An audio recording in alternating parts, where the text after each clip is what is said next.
Welcome back. Break पर जाने से पहले हम बात कर रहे थे पाकिस्तान टीम में कुछ तब्दीलियां की जा रही हैं, कप्तानी को लेकर, सिलेक्शन कमेटी को लेकर बहुत सारे उमूर ज़ेर बहस हैं। और अब पाकिस्तान ने बांग्लादेश खेलने जाना है, वहां पर T20 मैचेस खेलने हैं और अभी पाकिस्तान में बांग्लादेश को शिकस्त दी है।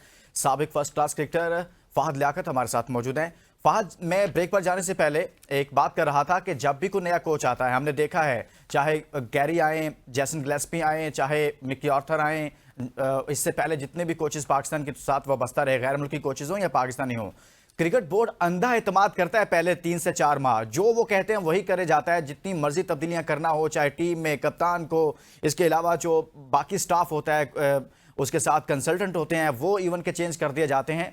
ये रवैया आपके ख्याल में ठीक है कि बिल्कुल आते ही आंखें बंद करके वो जो ब्रीफिंग देता है क्रिकेट बोर्ड को, क्रिकेट बोर्ड बिल्कुल उसी तरह करे जाता है, फिर रिजल्ट्स 6 माह बाद, आफ्टर 1 ईयर या 7-8 माह बाद ठीक से नहीं आते हैं, तो देन आप कोच को ही उड़ा के रख देते हैं? ये क्या कैसे होता है सर पाकिस्तान क्रिकेट में?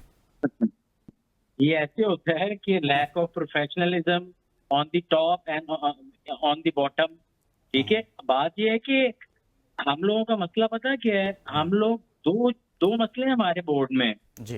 एक, हम ग्रुपिंग को नहीं रोक सके। आज तक हमने कोई ऐसा फॉर्मूला नहीं निकाला। हालांकि मोहसिन नकवी साहब पे से ना मुझे बड़ी उम्मीद थी कि he is a street smart guy, और ये कोई ऐसा फॉर्मूला निकालेंगे कि यार टीम में से ना ग्रुपिंग खत्म होनी चाहिए। जी जी। होता पता क्या है?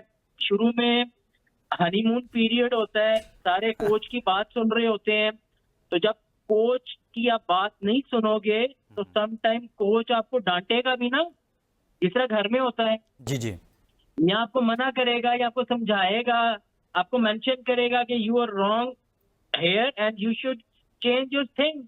वहां पे ना हमारे प्लेयर्स गुस्सा खा जाते हैं और वो ग्रुपिंग स्टार्ट कर देते हैं, वो चाहे कैप्टन हो, चाहे वाइस कैप्टन हो, या चाहे कोच हो, और वो ही फिर आगे चेयरमैन साहब को झूठी सच्ची ब्रीफिंग जानी शुरू हो जाती हैं, और फिर आगे जो लोग बैठे होते हैं वो थोड़े कानों के कच्चे होते हैं, और ये इस तरह से सारा जो है ना एक दलिया बन जाता है बेसिकली।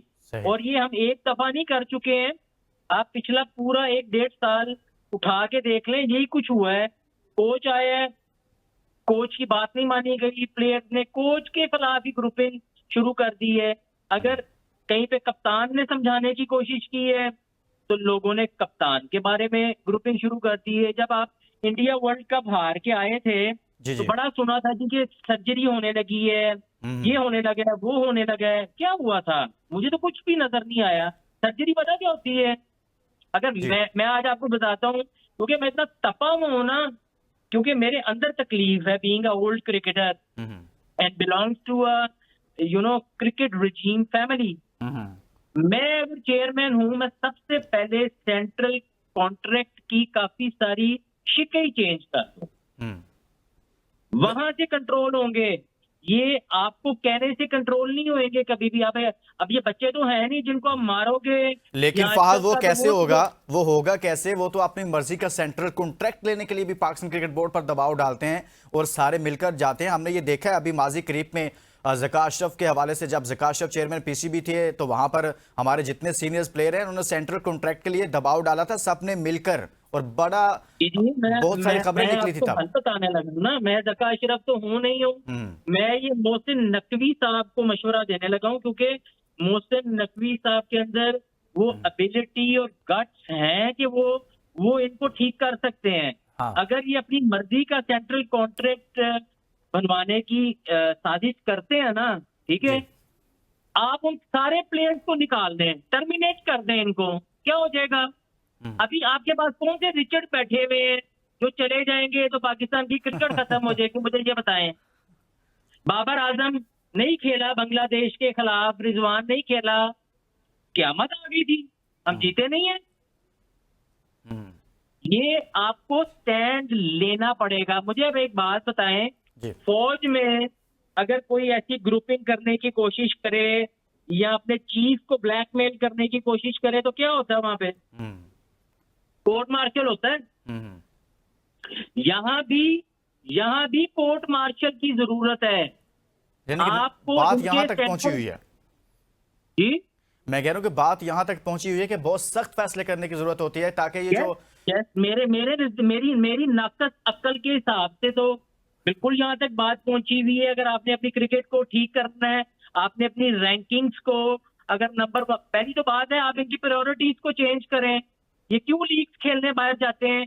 ये मुल्क का नाम रोशन करने आए हैं कि पैसा कमाने आए हैं? मुझे एक बात बताएं। और माशाल्लाह हमारा बोर्ड इनको इतना अच्छा पैसा दे रहा है, या इनको बैट मैन्युफैक्चरर जितना अच्छा पैसा दे रहे हैं, इनको टीवी एड से इतना अच्छा पैसा आता है कि इनको अपने मुल्क में रहना चाहिए।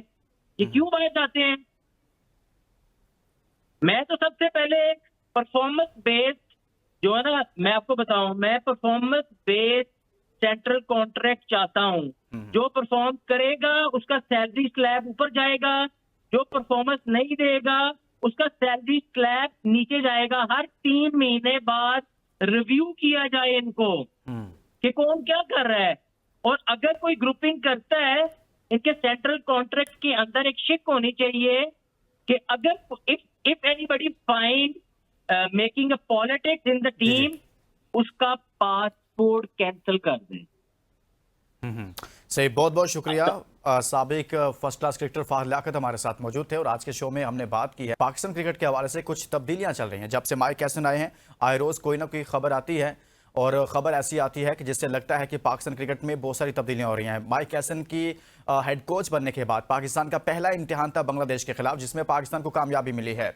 और पाकिस्तान क्रिकेट बोर्ड अब शायद जिस तरह से नए प्लेयर्स के साथ माइक हैसन ने बांग्लादेश को शिकस्त दी है, जिसमें पाकिस्तानी बैटर्स ने बहुत अच्छा परफॉर्म किया है, उसके बाद से पाकिस्तान के यानी कि पीसीबी की जानिब से पूरा एतमाद किया जा रहा है माइक हैसन पर। वो जो भी कह रहे हैं उसको किसी ना किसी तरीके से स्पेस दी जा रही है।